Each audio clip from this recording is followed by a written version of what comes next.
The 2018 Cadillac Escalade. This is GM's flagship mom-mobile.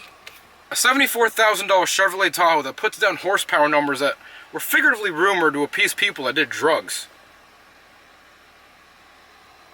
So what I'm in right now is actually the bare bones base model Escalade that you can buy starting from Cadillac's website. Now, despite being such a bare bones Escalade model, this car does come pretty well equipped for a car that's right in the $80,000 price range. Base price of this car is around $74,000, but we've seen prices for this car go upwards way north of $100,000 depending on what packages and what features you do get in the car. Now, unlike its Chevy counterpart, the Escalade has only one engine available for the time being. Until GM rolls out its hybrid version or follows suit like Ford's strategy and comes out with some sort of twin-turbo V6, it'll stick with a V8 for now.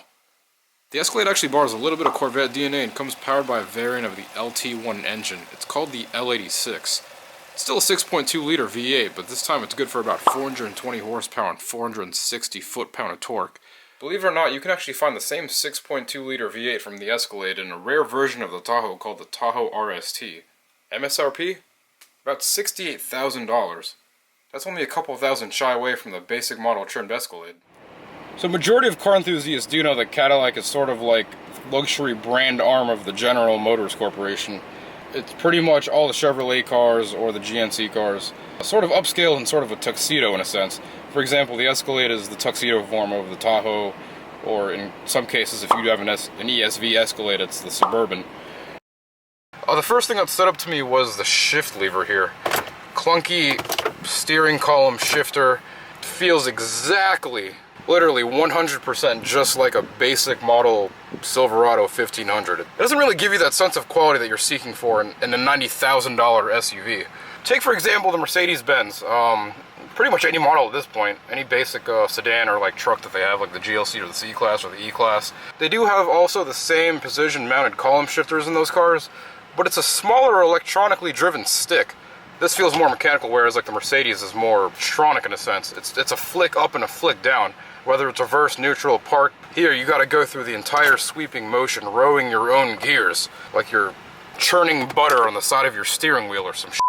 Not a bad thing. It doesn't bother me that much. It's just, you'd expect something of a different caliber of quality with a Cadillac. Because the first thing you do when getting in the car, other than starting the engine, is putting the car into gear. So you kind of want to get that first sense. As they say, first impressions last a lifetime. Well, it's kind of like the driving experience too. So every time you start a car, you want to get that sense of difference. You don't want to relate to something that's of the base model pickup truck that's also on the market with a sister company. If that makes any sense. I'm just rambling on at this point. One of the weirdest gripes that I've had about some of the GM trucks were the manual mode shifter buttons. Well, yes, the automatic trans is a dud for most car enthusiasts. Some manufacturers have at least given the option for a race-inspired manumatic mode, which lets you use either the lever or systematically placed paddle shifters behind the wheel, which kind of let you, shift around the car, shift around the transmission, to give you some sort of connection with the car. Now, some Ford trucks do have a similar system on the shift lever, which is a button, but sometimes that shifter is actually here in the center console, so it actually feels more natural when you're using the shift lever. The GM trucks, on the other hand, since the earlier Escalade from, I believe it was 2007, have sort of stuck to the clunky column shifter with the buttons here, rather than having at least a button on the steering wheel or paddle shifters in the back. So, you kind of have your awkward upshift and downshift buttons, so as you're racing, or let's say spiritedly driving, you'll be holding the car like this and shifting like that. I gotta tell you, there's nothing more race-inspired than banging gears while holding a column shifter in the overhand masturbation position. And opposite sides of the shifter stick follows my second gripe, which is the windshield wiper mechanism stick thingamabobber. It's not that it doesn't work or that it doesn't function. It functions beautifully, just as it should, like any other normal wiper stick, but it's the font. It's almost exactly the same as you'd see in pretty much a Suburban or a Tahoe. Is that something to really write home about? No. Really don't care that bad. I don't know, something about the font that's just really crude. For example, the Cadillac Q system here in the center console, it's not the same font that you'd see in, like, say, the GNC or the Chevrolet. But honestly, good job for Cadillac, because those are the only two gripes I'd really have about this car.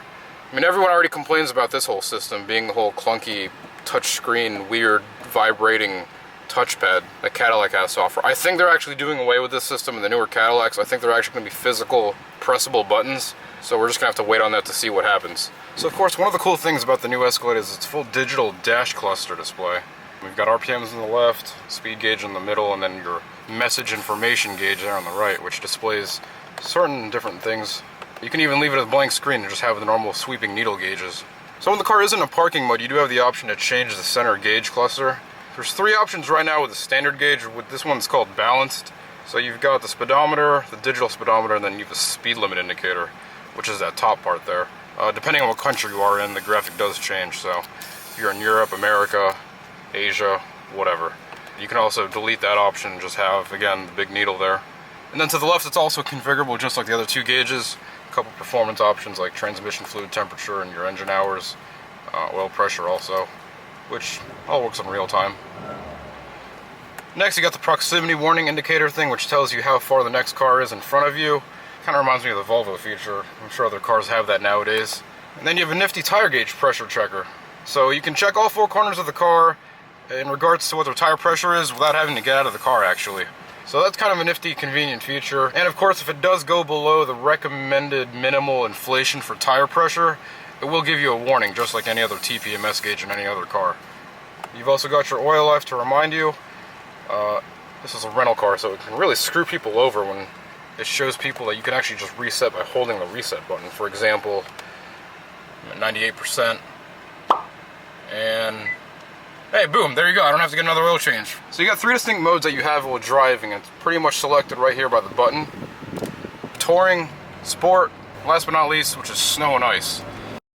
Now, if you do change to the Sport mode, the needle in the center gauge cluster actually changes to red. That mode actually stiffens up the shock absorbers to sort of give you a stiffer ride, you know, just in case you wanted to do a track day in your Escalade or something. And it's pretty aggressively matched with an icon which shows a checkered race flag. I feel like having a checkered race flag is sort of the wrong idea and the wrong message to have on a dashboard of an Escalade. Can you imagine some 16-year-old kid borrowing his dad's truck and seeing that on the icon screen? Watching this 4,000-ton truck racing every single possible Mustang and Civic on the road. So we'll take a look at the configurable gauge options that you do have for the center cluster. So the first option that you do have is balanced, which is the one that I have on right now. Then you have enhanced, which is sort of like a futuristic looking layout with no conventional analog numbers or anything. So let's go to that. By the way, you do have to have the car in park in order to switch this feature, so if you're trying to do it while driving, it is not going to work. So that's pretty much what the gauge looks like in the center. It's just a bigger cluster that allows for more messages in case you want, like your fuel economy gauge.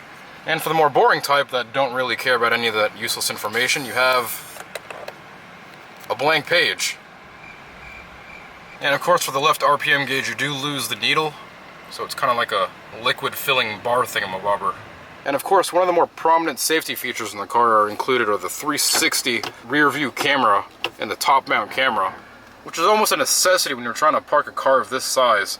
Somehow people still manage to f this whole driving thing up even though they have features like this.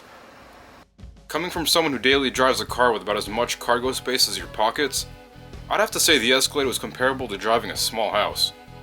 With every seat folded flat, you have about 94 cubic feet of space. With the ESV, over 120 cubic feet of space. You could literally start your own airport in there. The exterior design isn't afraid to hide the fact that it really is in essence a blinged out Yukon or Tahoe. You know, as a matter of fact, the side profiles are so blatant that it's almost difficult to tell them apart. Despite being so close in resemblance, I think the Escalade looks like a great truck. Unlike the Navigator, I think this car looks good from just about any angle. And I'm a Ford guy. Massive taillights in the rear give absolutely no regard to whoever may be at your rear bumper. Every single brake light tap is almost guaranteed to cause PTSD in the heart of whatever poor soul might be following behind you at night. So you're walking up, you double tap it. It's like a flashbang. I'm pretty sure I got stung. That's fun. I like that. I give this car an A+. Good job, Cadillac. Just want to thank you guys for watching this quick revamped segment of Quick Review, which will now officially fall under the guise of Lazy Car Reviews. Be sure to like, comment, and subscribe for more vids. I'll see you all in the next vid.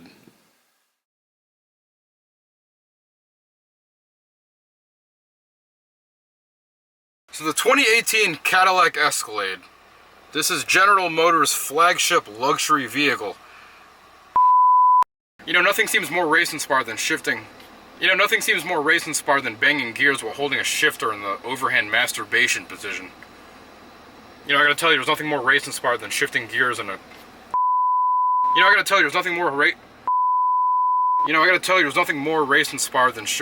You know, I gotta tell you, there's nothing more race inspired than banging gears while holding a column shifter in the overhand masturbation position.